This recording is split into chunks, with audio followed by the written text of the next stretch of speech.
this is Bob Pockrass, and welcome to SceneDaily.com's Prerace Rundown, looking ahead to the Autism Speaks 400 this weekend at Dover International Speedway.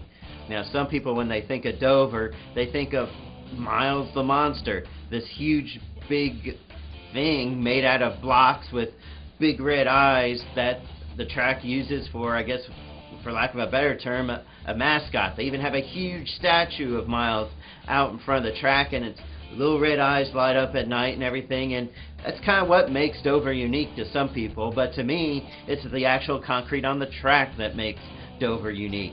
A 1 mile concrete oval. It used to have tricky pit stalls, but now they've changed the fence between the track and the pit road. It now has a safer barrier in it. They also reconfigured pit road a little bit, so the drivers will now have 4 inches more, or 4 feet of more space to get in and out of their pits. So it might not be as tricky as in the past, but still 400 laps around that concrete oval, that is tricky. Now that track is what helped have a great race last September, where Greg Biffle, Matt Kenseth, Carl Edwards were dicing it all up over the last 30 laps. Now, yes, I said Greg Biffle, Matt Kenseth, and Carl Edwards. Where have they been this year since, Kenseth won the first 2 Cup races of the year, but since then, where have they been? Kenseth currently is 9th in points, Biffle is 10th, Carl Edwards is 11th. They only have 8 top 5s among them in the first 12 races this year. Biffle won that race at Dover last September for his 2nd victory there. Carl Edwards has his best average finish, or has the best average finish of any driver at Dover.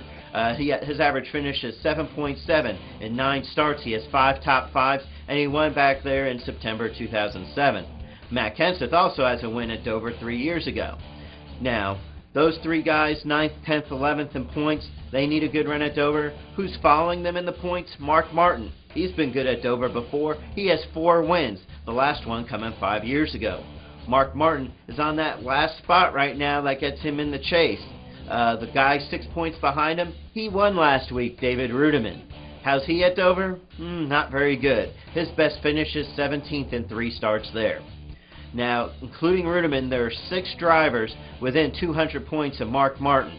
Now, in the past 5 years of the chase, nobody has gained more than 190 points over the last 14 races of the regular season. So I think you can pretty much just say there's 6 guys outside the top 12 who have a chance to get in there. In 14th is Juan Pablo Montoya, 31 points behind. Then there's Casey Kane, 77 points back. Brian Vickers is 80 points back. Clint Boyer, a chase guy last year, is 109 points back. And Martin Truex is 190 points back.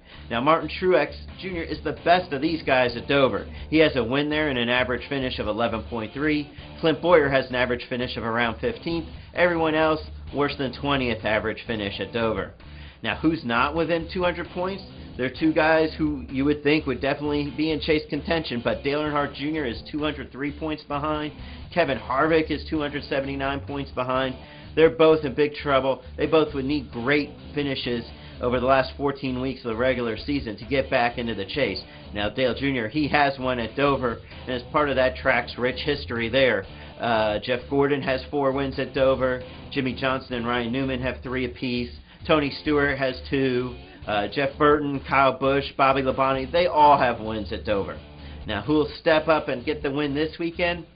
Too hard to tell, because of course Dover is that tricky track, being a 1 mile concrete surface.